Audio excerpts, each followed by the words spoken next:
Great. So good morning, everyone, and welcome to the professional development event on how to prepare an effective job talk. My name is Ken Huang. I'm an ASP postdoc at NCAR. And so this event is actually first suggested by Chris Davis after I used the postdoc research review to practice my own job talk that I was going to give at New York University at Shanghai. And then, so the first, our first plan is just for me to share my experience about how to prepare a job talk and how to use the amazing resources at NCAR to help me to do that. And then later, with the help of the whole professional development committee, we expand the whole event by inviting two more senior professors, Professor Christiana Stan from George Mason University and Professor Lei Zhao from University of Illinois Urbana-Champaign to help us to look at the whole process from a more senior perspective. Maybe they can add more information to the experience. And then, so today's event will be very simple. First, we will briefly introduce the audience and share their basic experience. And then we will ask the questions we selected before the event from Slido first. And then the audience here, you can either raise up. So after we ask the most voted questions on Slido, the live audience can either raise your hand to ask the additional questions live, or you can type the questions in the chat box, and I and Nick will ask the questions for you. So if you don't want to go on the camera, and also please remember this event will be recorded. It's being recorded. So if you don't want to show up in the recording, then you can type your questions in the chat box. So first of all, we will take turns to introduce the panelists. First, I would like to introduce Dr. Lei Zhao. He's an assistant professor at the Civil and Environmental Engineering Department at University of Illinois Urbana-Champaign.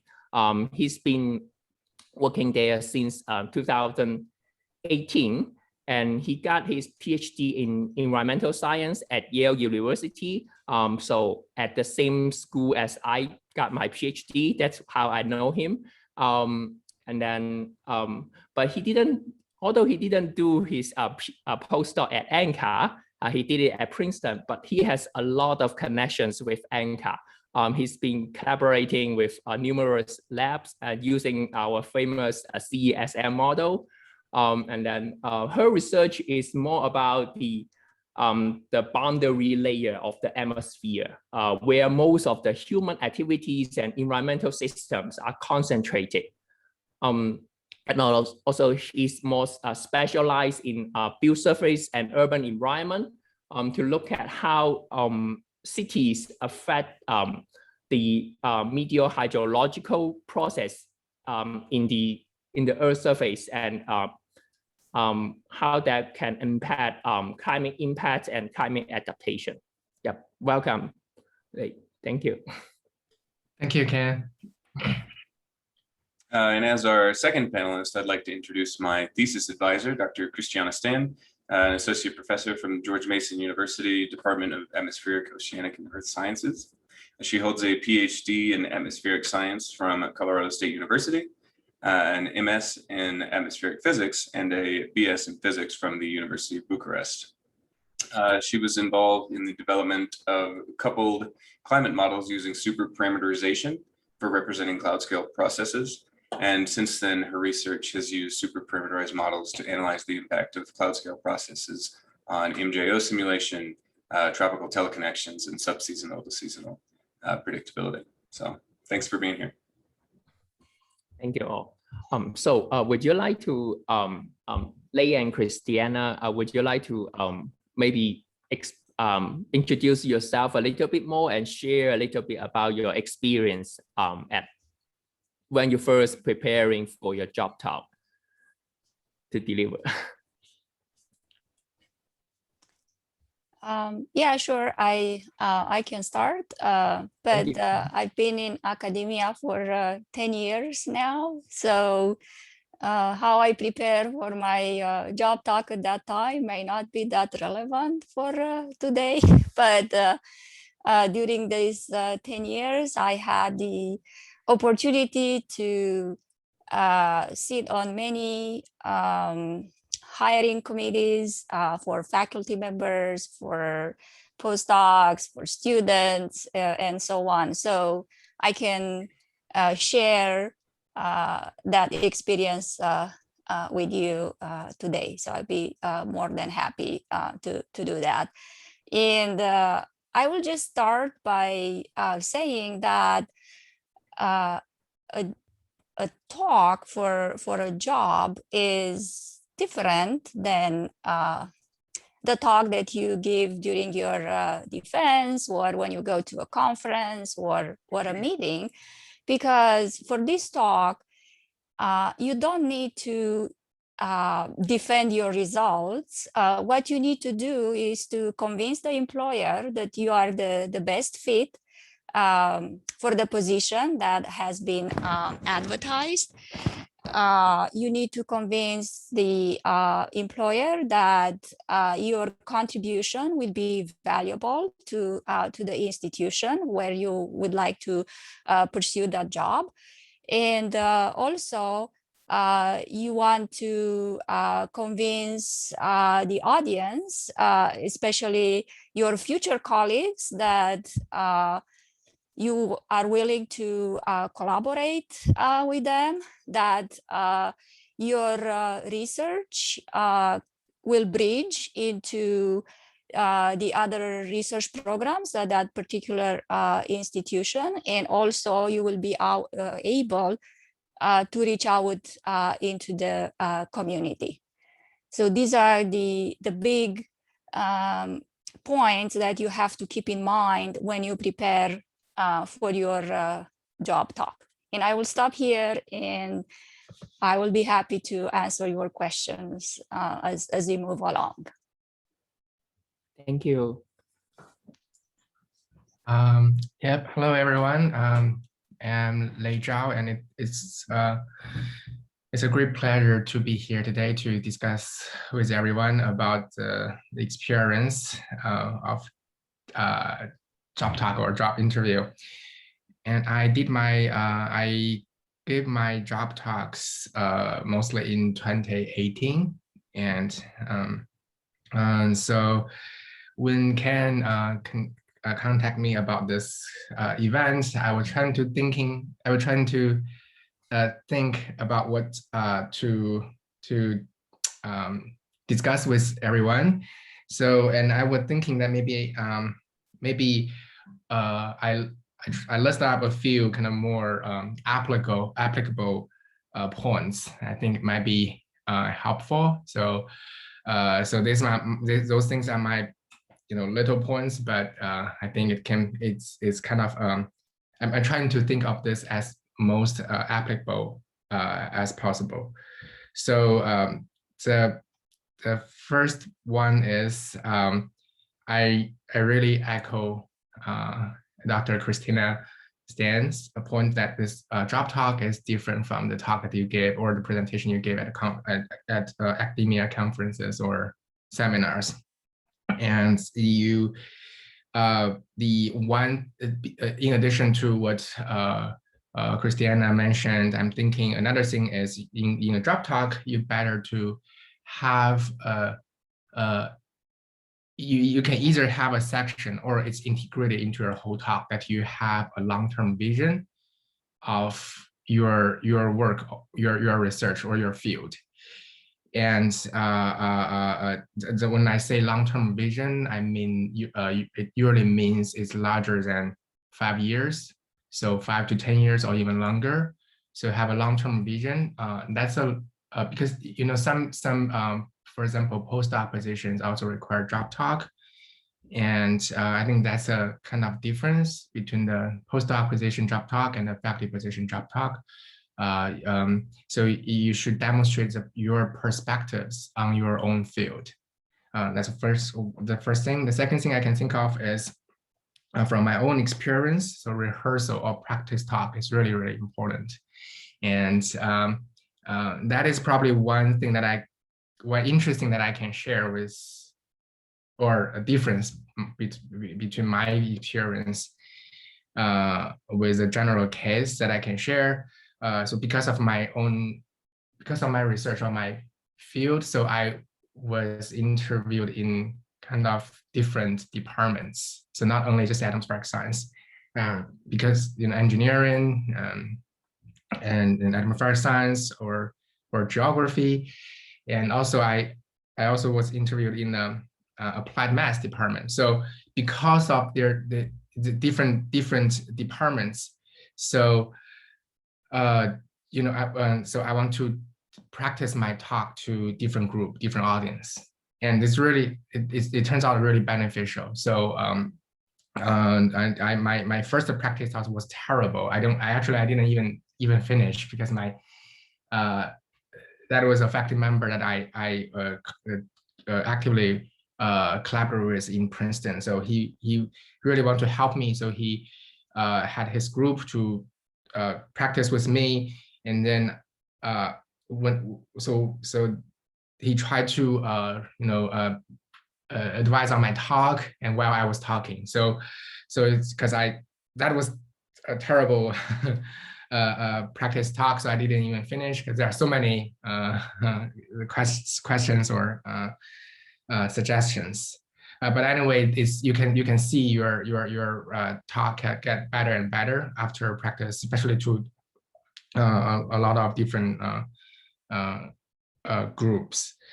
The third thing is I suggest that you specifically tailor your talk to different schools, especially if it's different departments as well. Because the audience, they have different terminology, or they have different department, they might have different view on the problem, right? The problem or the grand challenge that you're trying to address. So trying to maybe try to specifically tailor your talk to different department, different audience, and different schools. And especially if you have, I'm not sure, it's not every school have this, but if you have a teaching seminar or a talk, that's particularly important that you specifically tailor, because different department have different curriculum. So you might want to fit that kind of education perspective as well. The fourth thing I want to mention is try to make it clear. The storyline, your perspectives, your messages, try to make it clear. So I heard some colleagues of mine and other people talking about the concern of if my presentation was too clear, will that sound too simple or too silly? No, I don't think that's the case. So your work demonstrate itself is it's hardcore, or it's soundness, scientific soundness, its robustness. It can demonstrate itself. So don't try to manually make it sophisticated. Just want to show, okay, it's a hard work or something like that. No, I think make it clear is really important. And also, if you make it clear, you will see you will have a lot of Q&A, and that's a good thing. That's an active conversation. The last thing I want to mention is about Q&A. So please prepare for both technical questions and also some kind of vision type of questions. There will be technical questions for your research work for sure. And also there will be some kind of general vision type of questions. So prepare for both. And when you have questions, when you try to answer the questions, I think it's better to make those Q&A like more of a conversation rather than a test, rather than an exam or test that you just take the questions and answer, and try to make it like conversation types of that can make your audience more engaged, and also make you make your perspective more interesting, like attract people's attract more questions and discussions. So that's some quick points I want to mention, and I'm happy to answer more questions if any. All right, thank you. Thank you so much. So building on Professor Zhao and Professor Stan's experience, I would like to share a little bit my that may be a little bit different, because I did my job search and gave my job top during a pandemic. So almost everything is remote. But I do agree that the job top is very different from other talks. And then you need to put a long-term vision in your talk. So what I did is that I organized the research I have done into a storyline, overarching, have an overarching research question that I want to answer, and then maybe each paper is just answering a sub-question of the bigger question. And then the whole bigger question will extend naturally into 5 or 10 years into the future, that maybe there are more follow-up questions I would like to answer using the techniques and framework I have developed. That I think that is the most difficult part in preparing the job top. And also I also agree with that you need to practice a lot. So during the pandemic, I found recording yourself on Zoom is a very effective way to practice. So if you look at your recording, you will at first you will feel very embarrassed. Why the hell my talk was so terrible? But once you get over with the embarrassment, you will start to see the key area that you can improve. Maybe this is too slow here and low energy there, and maybe you may lose the audience at some point. And also about practice, I think there's also an advantage at NCAR, especially the ASPM postdoc program we put together. So I have practiced with my group at NCAR and also my former lab at Yale. They also gave me very specific feedback on the particular research question I'm trying to address. But when I'm practicing my job with a diverse group of postdocs at NCAR, they may pose very, very different questions other than the people that are very familiar with my work. They may ask questions from very surprising angles, which may be very useful when you are trying to interview in an interdisciplinary department. I think in this day, almost every single department is interdisciplinary. So I have experience in environmental studies department and also a geography departments. They are all interdisciplinary in different way. They also try to ask questions and listen to my talk from very different angle. And also I also want to stress out Professor Stan's point that the purpose of the talk is trying to convince the audience that you can do the job, you can fit the job description. One thing I want to add is that in my talk, I try to in every couple of slides, I will try to convince them that what kind of course I can teach by introducing by explaining the slides. Like without explicitly saying that I can teach introduction to global circulation or physics in climate change, but you need to tell them what kind of framework or method that you use in your work, so that they can draw the conclusion that if you are familiar with this field, maybe you can teach this type of course. And also the courses that you can teach may vary in different departments, and that you may want to stress emphasize different parts of your work. Yeah, that's my feeling. Yeah, I hope Zhao, Professor Zhao and Professor Stan, you can correct me, because I have very limited experience and I haven't sat in the audience yet. So I'm not sure whether they are correct or not. I think now that we have shared our experience, I think we can move on to the most popular questions on Slido. So the most popular questions on Slido is what are the differences between a job talk and other talks given in conference and lab meetings? I think we have covered that a lot. Unless you would like to add more point, we can move on to the next question. Do you think? I would like to add one more thing. It has become common practice these days that the candidate be asked to prepare like a long talk, and the first part of the talk, the first 45 minutes could be a research talk, and then the next 45 minutes could be a lecture talk. So pay attention to the instructions that you receive from the search committee, because they tell you what they want you to be prepared.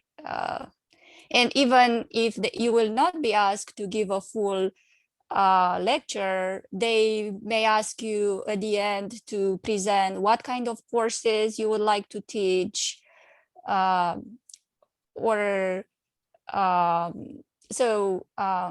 pay attention to what you are asked to do. That's where you start when you think how to put together the talk for your interview. Thank you for the important point. Could you elaborate a little bit more about what is a lecture talk? Is that like an example of a lecture? That you will teach your general circulation class. Pretend that you are teaching your general circulation class, and now you give a lecture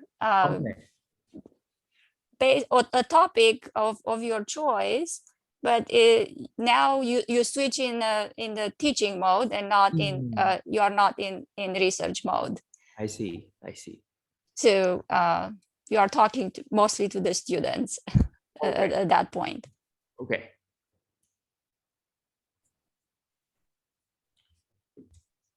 Thank you. The next question, the most upvoted question was, you mentioned that you should tailor your talk for different positions at different institutions.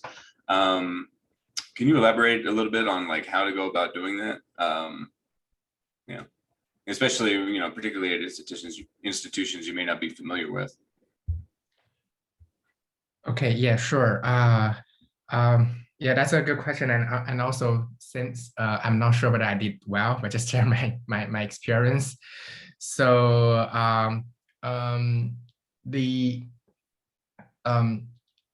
one thing that you can, several things that you can think about is for example, like if you are training is from atmospheric science perspective mostly, and then you probably can expect that if you go to atmospheric science department or meteorology or climatology type of departments to give job talks, then you can expect your audience, most of your audience are very familiar with the terminology that you use, the background, a lot of the things. And I see for some other departments, like even for example, civil and environmental engineering, they do a lot of departments in a lot of CE departments in the US universities. They do have labs or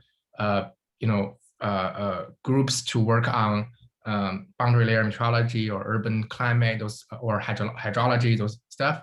But usually CE is a large departments. You might expect that half of your audience not very familiar with climate science, not very familiar with boundary layer meteorology, stuff like that, right? So you want to make your talk that's makes sense to them. You want to make your talk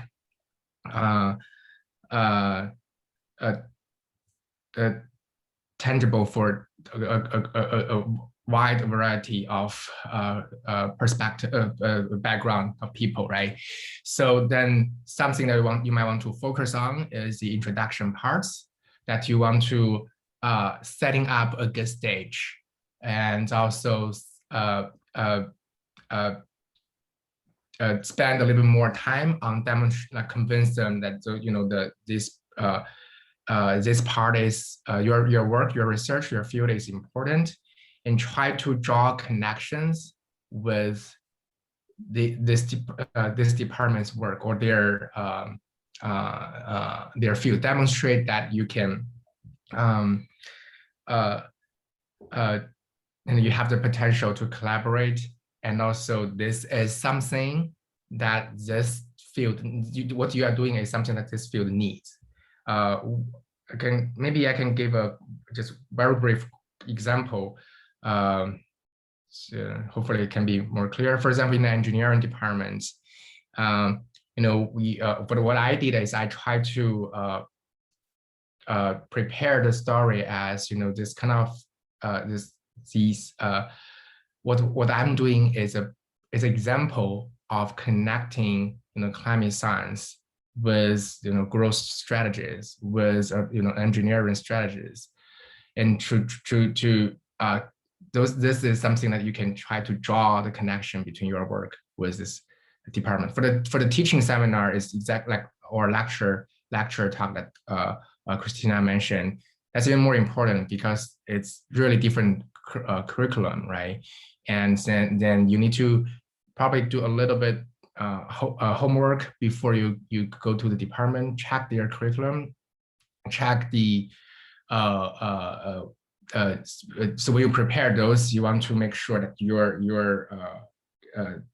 what you are talking about does not sound odd to them. So yeah, does that make sense?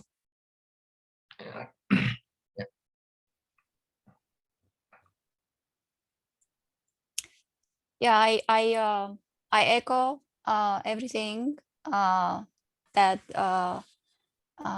Lei said, and I also want to emphasize that doing research it's very important. Researching the place where you go to give the interview.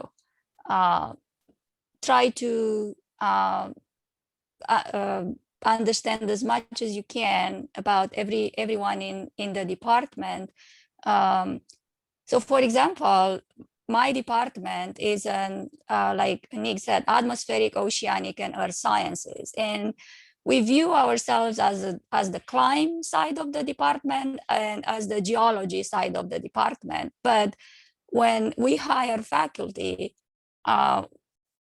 we have to sit in these search committees for both types of faculty. So when I have to sit on a search committee for a geology professor, I would really appreciate if in that talk, not much jargon is being used, because for us, ENSO, we know what ENSO means, but for a geology professor, for my colleagues from geology, they may or may not know what ENSO is. So try to use to define the terms that you plan to use, and once in a while remind the audience what ENSO means, or MJO, or another acronym that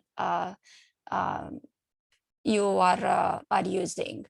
And it's very useful to do this research, because a job interview is not only a talk, but you will have individual meetings with various faculty members. And if you meet with my colleague from the geology side of the department and you have no idea what that person is doing, the conversation is very awkward. Of course, you cannot understand the technical part of his or her research, but at least you can start a conversation, and then you go from there. So it's very important to do research about the place before you go there. Doesn't matter if it's virtual or a real visit to the department.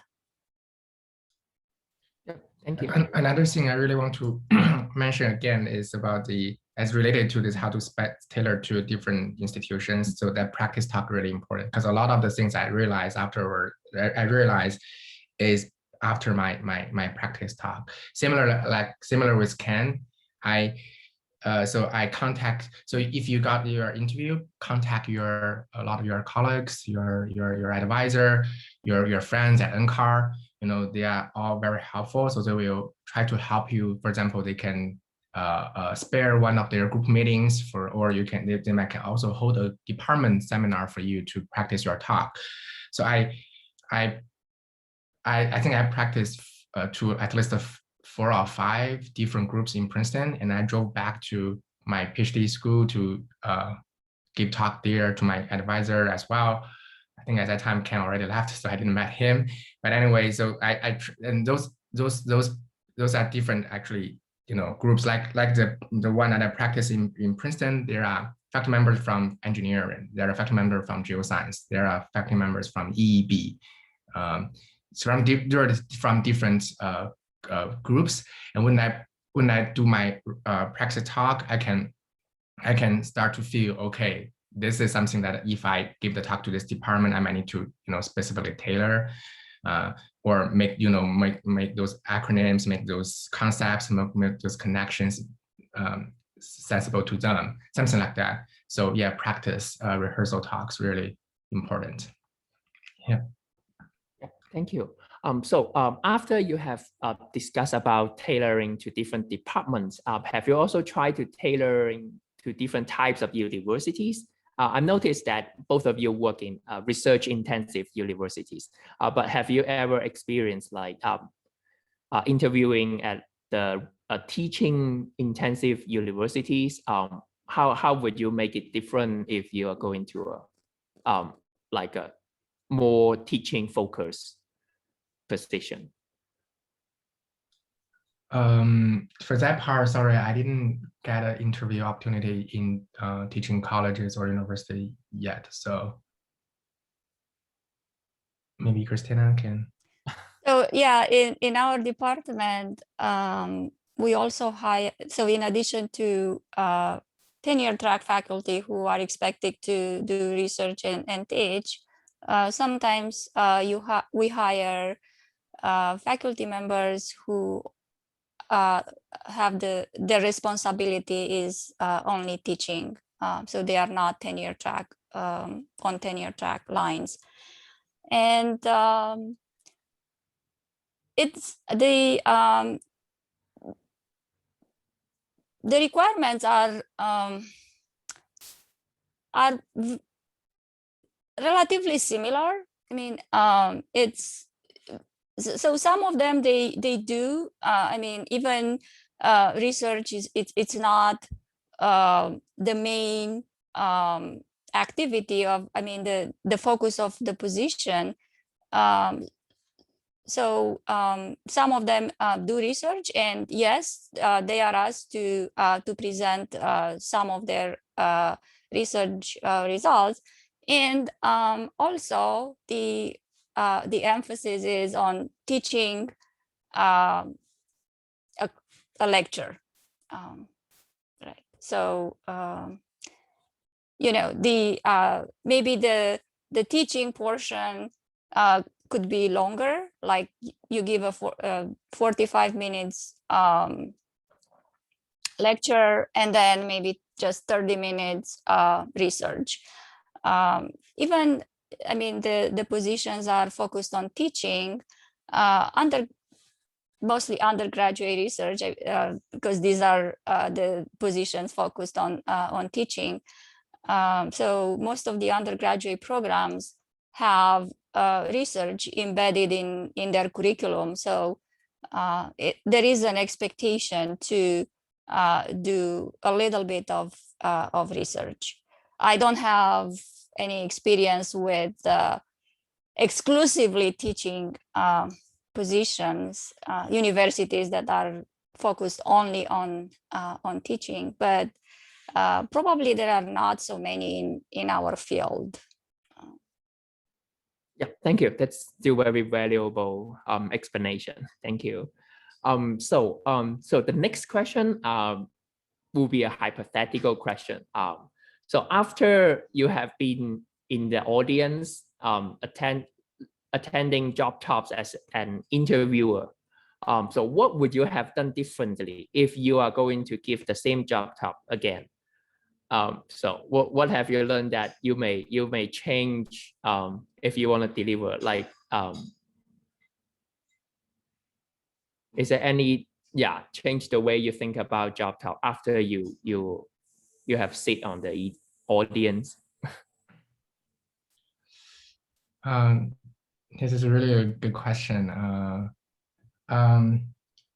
So what I can think of now is probably I will better manage the time. Just for two cases of my overtime talks. I don't know why. Well, when I was giving job talks, I actually practiced before as the time is okay, I think, but then if the classroom that I was giving talk to was very large, then I start to talk long. I don't know why. And so in some cases, so I run over the time. In some cases, okay. And then so for my case, for example, at UIUC, this one, I think I didn't do a good job in the time management. So I basically I only have a few minutes for the Q&A, and then the chair can only rush through the questions and have only two questions, I think. So that's something that I should manage better. Especially when I watch the other job talks afterwards, I can tell the talk that you manage the time really well, and also if you don't have time to go over so practice the timing your talk, and then practice to manage the time well. That's something I can think of right now, and if I can think of more, I will add. So yeah, great, thank you. That's very valuable. Yeah, I echo that timing the talk is very important, and I think no matter what happens, you should not skip the conclusion slides. That's very important. If you feel that you run out of time, stop and jump to your conclusion slide or slides. Another thing that I like to think about after I give a talk is to try to gauge the audience, because they say that the audience will mostly forget what you say, but they will not forget how you made them feel. So that's very important, right? So try to get that feeling, I mean, from the audience. And if you are a little bit disappointed about the feeling that what you see on the face of the audience, try to make it better. It's not easy, but that's something that you can probably will help you to improve for the next talk. Try to be more energetic, try to engage the audience more, try to cut on technical details. That sometimes, if you think that some of the technical details overwhelm the audience, try to find creative way to reduce the number of technical details, and always have these technical details prepared in extra slides. And if someone is asking at the end, you will pull up the slide and you can explain more if you feel that more explanation is required. This thing with getting the feeling of the audience, it's actually very hard in this virtual environment. It's impossible to gauge the pulse of the audience. But that's true even with a classroom. It's very hard to see what the students are doing. What's the reaction in the classroom when the cameras are most of the time off? So yeah, these are my my reactions to this question. Thank you both very much. Next question on the docket, it says, so everyone's nightmare scenario, how do you respond to questions that you may not know the answer to?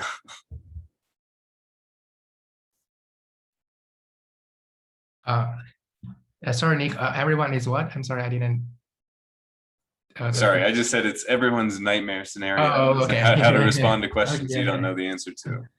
Okay. Yeah, so this is especially the case that if you are giving a job talk that in a department that you are not very familiar with, so you need to expect some quite surprising, basically expect some surprising questions. And a few things. One is for sure when during your practice talk, or that's a point of giving, one of the point that you are giving talks to different groups trying to practice, right?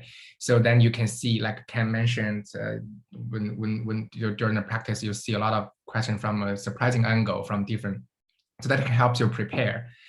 And another, I think, is a golden rule or something. So it's like, if you really don't know the answer, then just say you don't know the answer. Do not to make up answers. Do not try to make up answers. And it's totally okay that you just say, okay, I'm not very familiar with this aspect.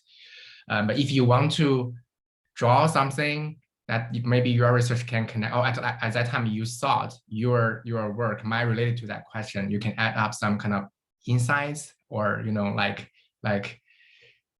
or even guesses, but firmly saying that I don't have expertise on this. I don't know whether what I said makes sense, but I want to try to add up something like this. So don't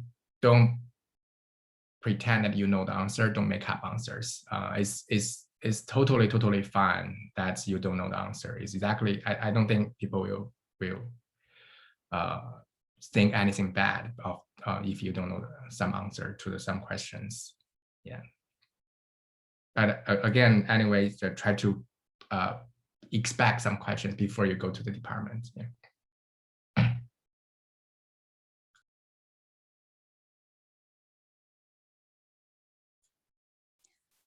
I don't have anything else to add. That this was an excellent question, and unfortunately I didn't have time to think about it, but I will try to think about, and we may reconnect later on this topic. So yeah, I think that actually happened to me. So my job topic is more about the land use change and local climate effect caused by urbanization, but somehow I got the questions about renewable energy, whether you should put solar panel in the cities, and whether you should in different types of renewable energy, which I have done nothing about.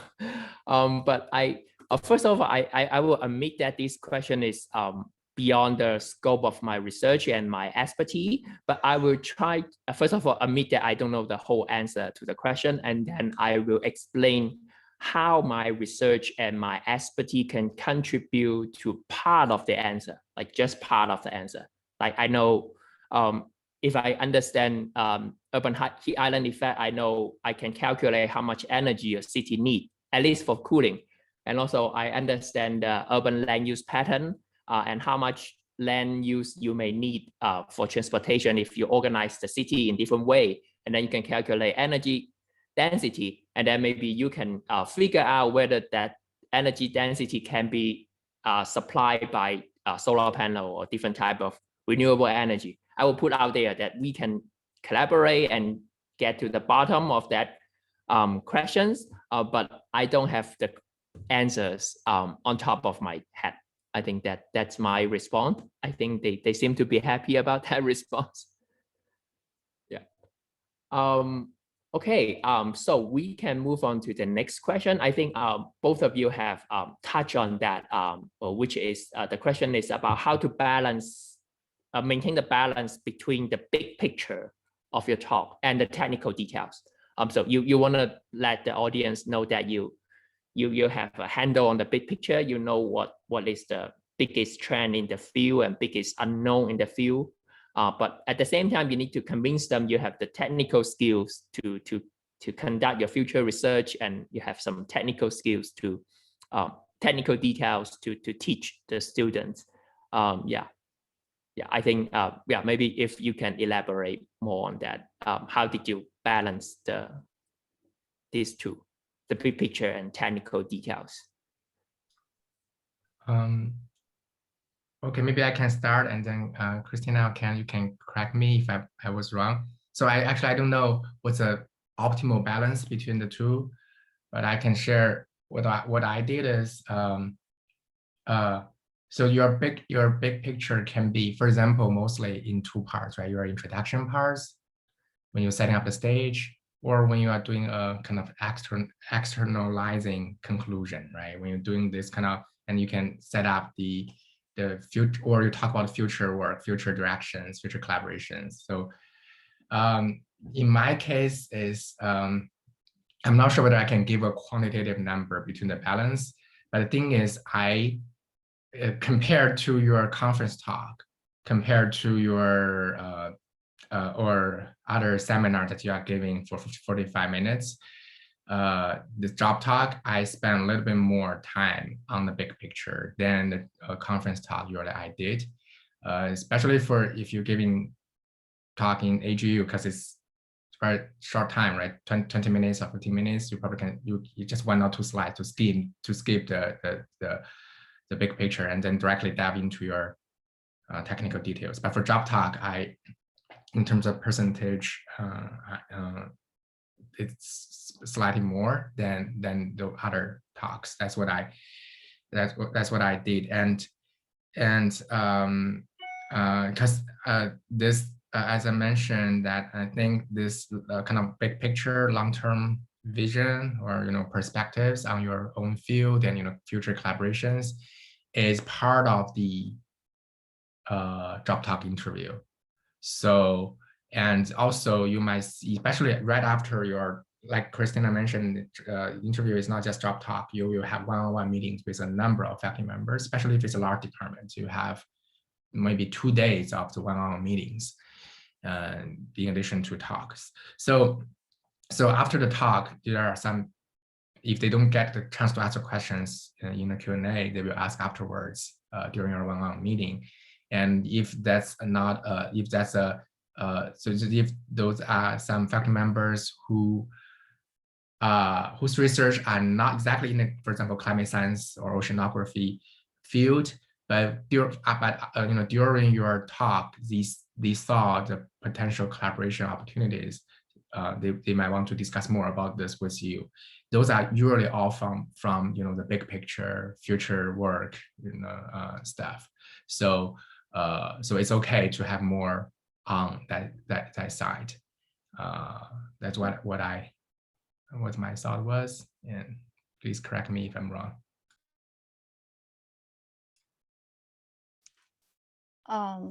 No, that's an excellent answer.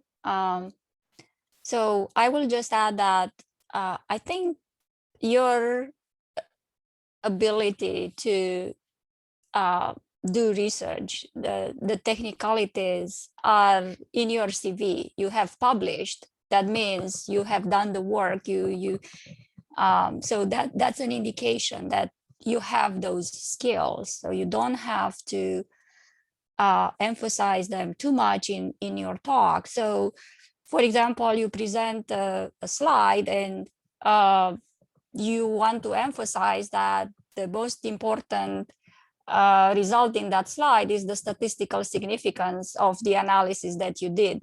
So that's enough. You don't have to go into details and tell that what kind of statistical analysis method you applied and how many degrees of freedom you considered when you determine the significance. So those are not relevant details.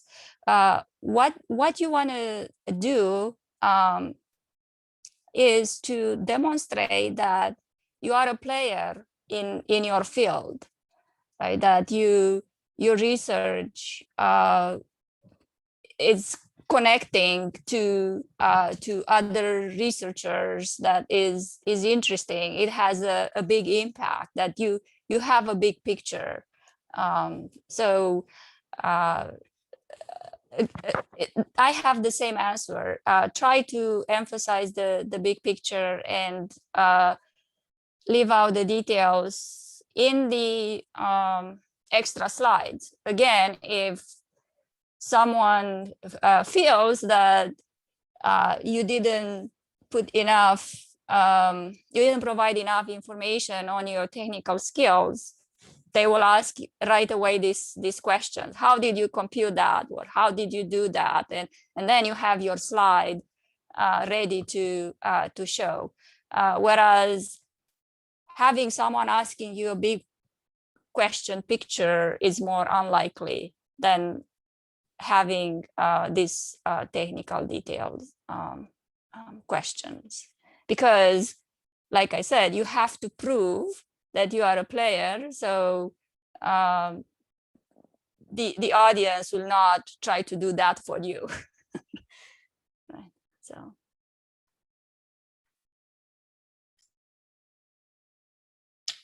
All right. The next question we have here, which I think you've addressed pretty well so far, but it's how to anticipate and prepare for Q&As after the talk. And I think you've emphasized that practice is very important, and presenting to kind of a lot of different audience, a lot of different people, to get a lot of different perspectives on it.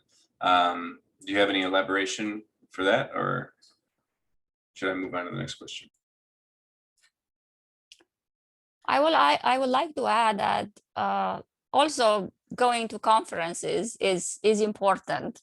So don't neglect to try to attend as many conferences as you can. Don't try to avoid peer talks. If the place where you are a postdoc right now, offers this opportunities like postdoc seminars, or any kind of opportunities where you get the chance to practice, you can view them as practice, right? And you will get questions.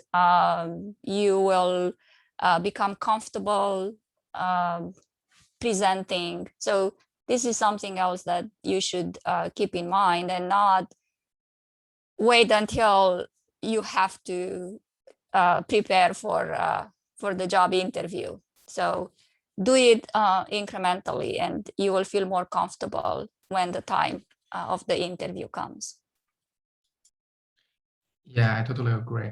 And also, if you have a chance, if your department or NCAR that happen to recruit other positions, you can attend those seminars, see what they did, so what those candidates did, and learn something from those job talks. And although it probably is not your job talk, but that's helpful to attend. So when I was interviewing Princeton, also it's a different department, a related department, but happened to have some job position. So I got a chance to attend 2 of them, I think, 2 candidates of the seminars. Another thing is, so when we prepare the questions, we all have this kind of tendency to prepare the questions for the technical questions, but try to anticipate some kind of big picture questions.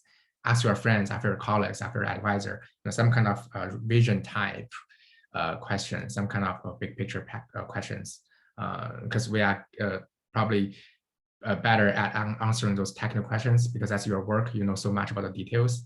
But it's kind of vision questions, you probably and less prepared. So prepare this kind of vision type questions. And the last thing is about Q&A is this is just from one of my experience when I was watching other people's job talk. So if you got a lot of questions, that's a good thing. That means you presented clearly and people know and they're interested in your work. It's definitely okay. It's a good thing that you got a lot of questions. And even if some of the questions you cannot answer, or maybe some questions kind of frustrate you, but really a lot of questions are really a good thing. Don't be kind of start to act defensively. You know, it's so when people ask you questions, that it's not like Christina mentioned, you are not defending your results. They are asking questions just because maybe they don't know they are not clear. They don't know the answer. They're not very clear about some details you mentioned. They are not trying to challenge you, or like your PhD defense is not that thing. So you don't need to act defensively to. That's typically not a very good image. So a lot of questions are really good. Okay, yeah. So yeah, I think that's all I have. I think I also want to add a little bit advice I given by my PhD advisor. She told me that when you're trying to answer the question, try not to answer the question in a way that a politician will answer the question. Like they're always dodging the question, they're not engaging the question, and then they're trying to repeat the same talking points. So if you watch the politicians on news, just try to avoid that. It's the opposite you want to do. Yeah, that's something very visual and insightful for me. Yeah.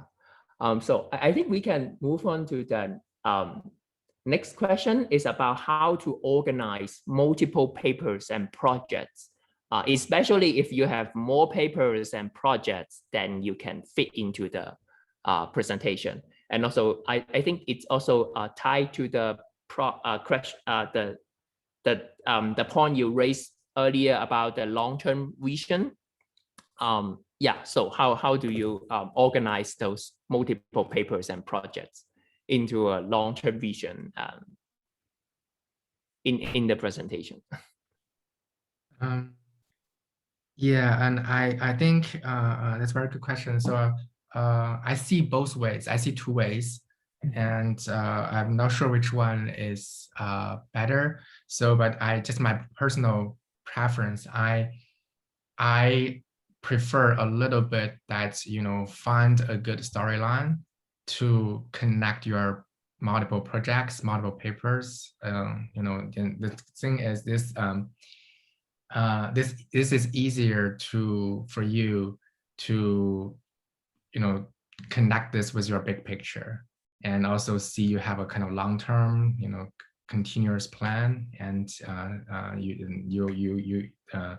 and that's your research avenue or research avenues, or something like that. So, and also, I feel usually it's better perceived or easier to understand if people have a storyline, if you talk about something. But I also see ways that their organization of their job top is just the introduction, and then several projects that they did, and then kind of conclusion or something like that. And so I really see both ways. I'm not sure what Christina's opinion about which one is better, but I do see both ways. I just my own preference. I prefer that you try to find the angle, try to find a storyline that can connect all your projects, can fit those into a big picture, something like that. It's probably you have a story that's probably more interesting, more perceptible than what I thought. Yeah. Thanks.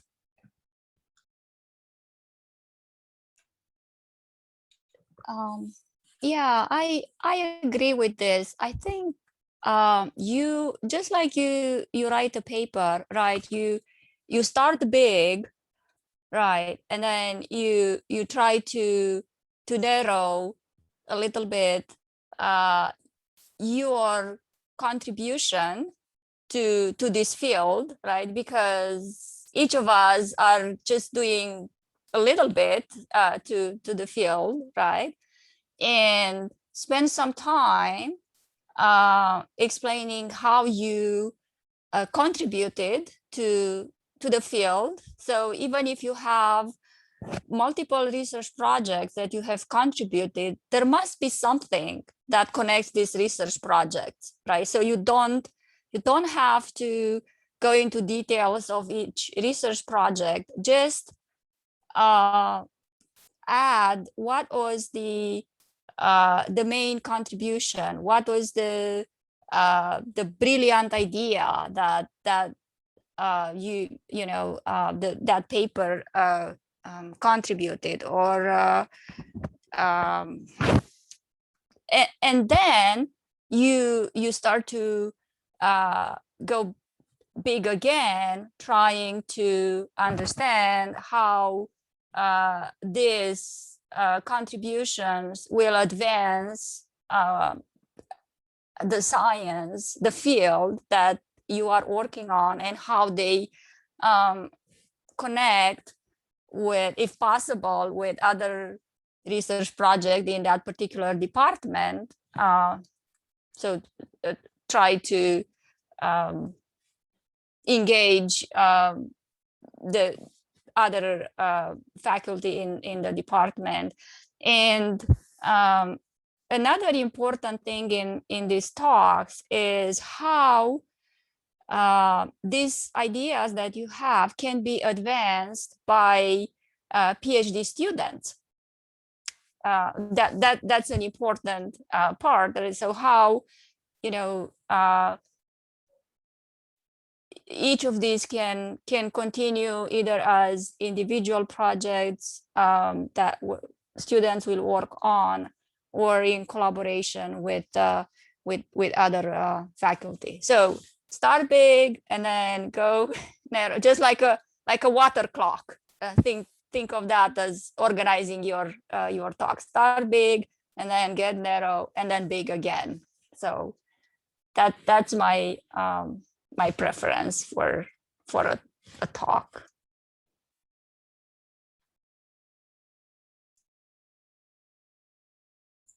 All right, thank you very much.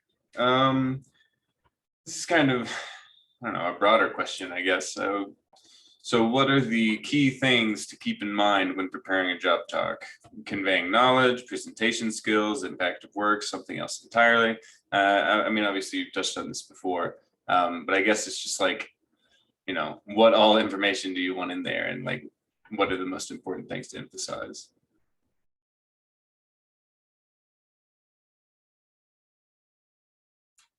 So I guess I will start. And it's something that I said in the beginning.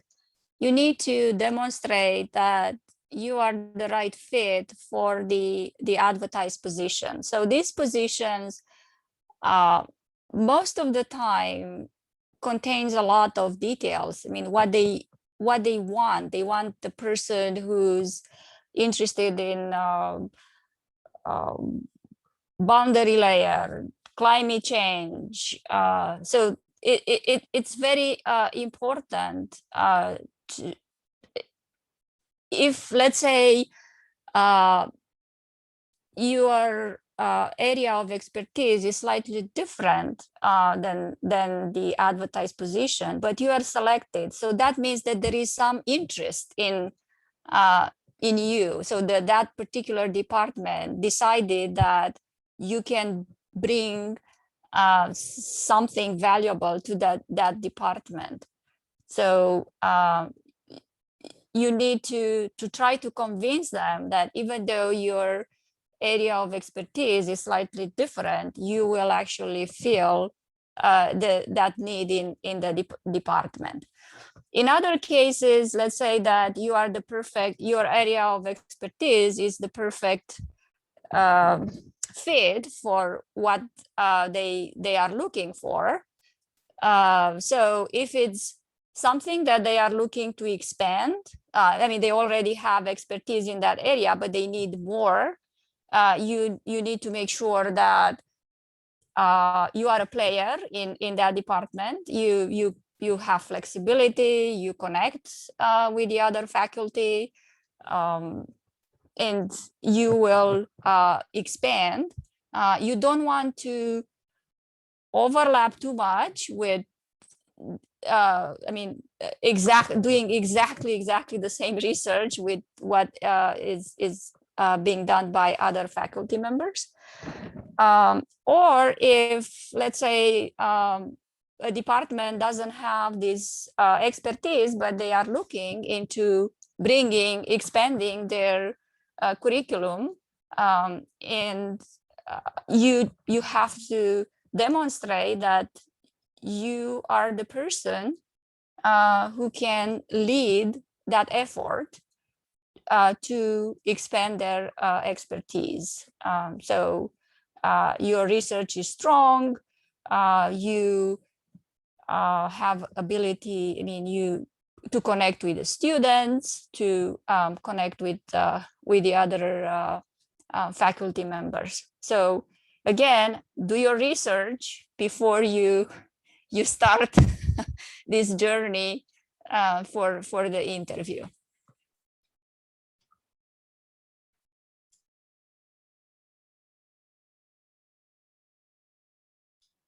Yeah, I agree, and I probably don't have much to add, but I think the question I think is a little bit all of them. So presentation skills for sure, that will be definitely reviewed while you are doing this, and also your research, your quality of your research work.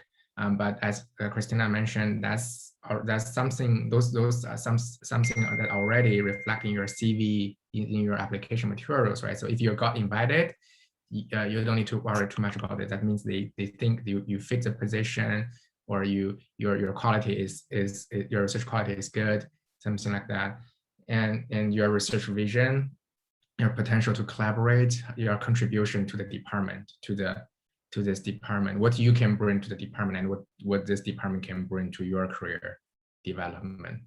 And for a teaching seminar, usually it depends on the universities. Some university ask you, they will ask you to give a whatever class, that a topic that you want to teach in for 30 minutes or 45 minutes. Some universities they might select, for example, they tell you about what class, and those classes are really fundamental, kind of undergraduate level fundamental class. They just want to see how you can explain, fundamental concepts clear to freshmen or first year, second year students, like fundamental, and explain that clearly and perceptible enough, something like that. Yeah, teaching skills. Yeah. Well, I think it's time to move on to some questions from the live audience. So I know that Thomas Johnson, you want to have a question? Yeah, please go ahead. Yes, thank you. So I heard the discussion on the big picture and how you should have a vision of 5 to 10 years down the line. So what would be your recommendations of, say, revising or refreshing that big picture once you reach that point of 5 or 10 years down the line, and basically being able to see the new trends in the field, and also being able to tie in what you previously did so that it can continue forward.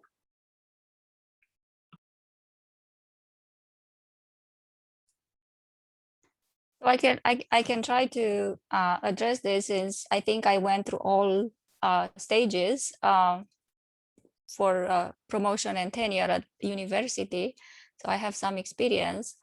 So this will continue. I mean, even let's say that you received the offer and you accepted the position. If it's a tenure track position, then after 5 or 6 years, you go again through a similar process. It's not a hiring process. It's a promotion process. But again, you have to present your vision for the next 5 or 6 years, when there is another step for another evaluation, if you decide to keep advancing in academia.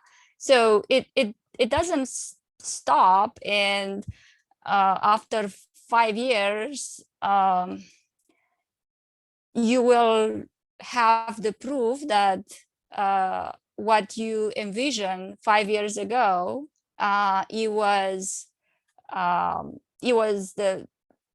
it happened, right? So you are successful in achieving the goals that you proposed 5 years ago, and that gives you credibility that what you propose for the next 5 years, you have a high rate. You will have a high rate of success. So obviously, you will revisit. You always revisit these research goals, but what will happen is, for example, new models will become available to address your research questions. New areas of research will emerge from these small increments that we are all working on. So it's the vision. It's a living document. It keeps evolving as the field evolves. So I don't know if I address your questions. Yeah, that addresses my question. Thank you. So in the interest of time, we can move on the final question we got in the chat box, and then maybe we can ask the panelists to wrap up for today, to share if you have any final thoughts. So the last question we got in the chat box is how to prepare for the job talk in a department that barely have any potential collaborators.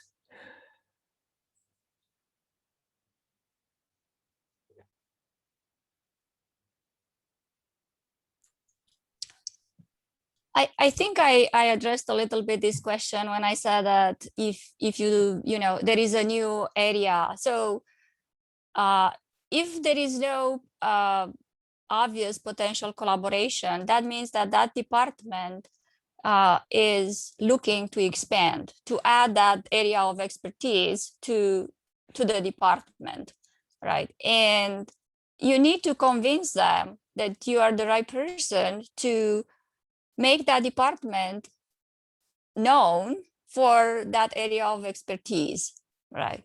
And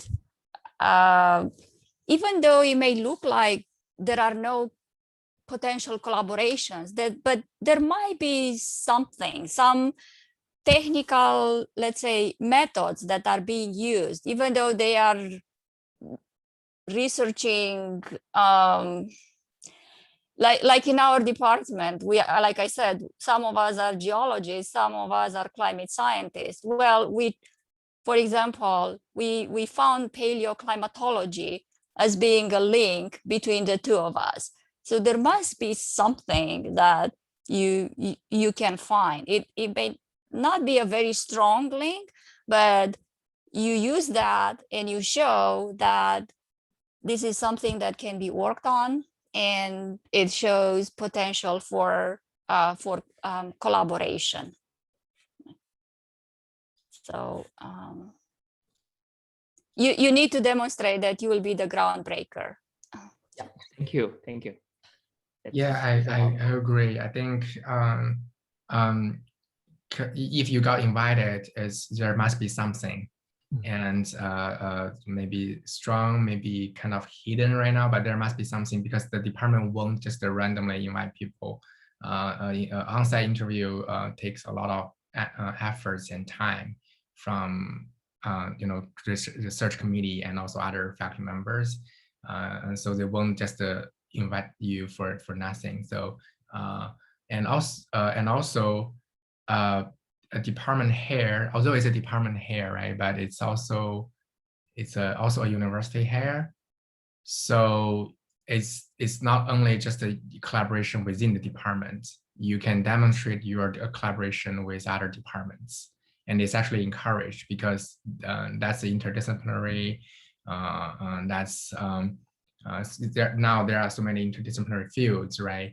And connecting between departments is good, and that's probably what they especially want. They want to by hiring you, then you can become a link or a bridge to connect this department and something else, some other departments.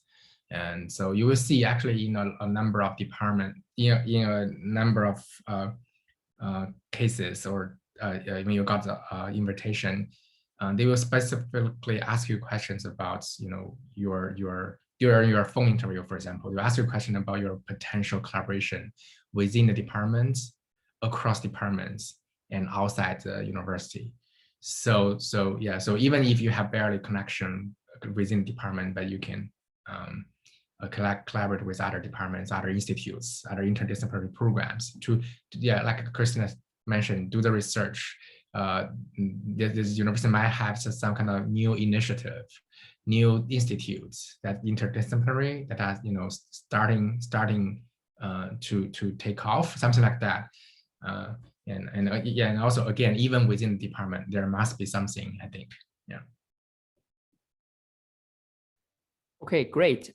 So with that, I think, those are very helpful advice to look closely into the department, to look for hidden connections, and also look beyond the department to look at university-wide connections. So we have been over time for 5 minutes. So I would like to thank you very much again for everybody to participate, and especially Professor Zhao and Professor Stan to spend your valuable time to help postdocs at NCAR to advance their career. I think that's it for the event. Thank you all so much, and good luck for everybody for your future endeavor and for your job seeking and your research. Thank you so much. Have a good rest of the day. Thank you, both of you, for all of you for presenting, and thank you everybody for participating. That was super on point and full of great advice. Thank you very much for thinking of us, that we could help the I think it's the ESP program at NCAR. And if you I encourage everyone who participated, if they still have questions that were not addressed, reach out to Ken and Nick, and then they can connect with us and happy to help. And the last thing I would like to say is don't be discouraged if your first interview didn't go the way you expected. So keep applying and learn from your mistakes. And that's the way how you get better. Thank you. That's a good idea. You only need one success, right? Yeah, No exactly. matter how many failures. Yeah. Yeah, absolutely. Thank you, everyone. Thank you for inviting us. It's a great pleasure to be here. Hopefully, we can be a little help. And if you have more questions, let us know. And yeah, thank you. I'm very glad to be here today, meeting everybody. Thank you for the generous offers. If we collect more questions, we will. Yeah, they will go to your inbox very soon. Thank you very much. Thank you. Bye.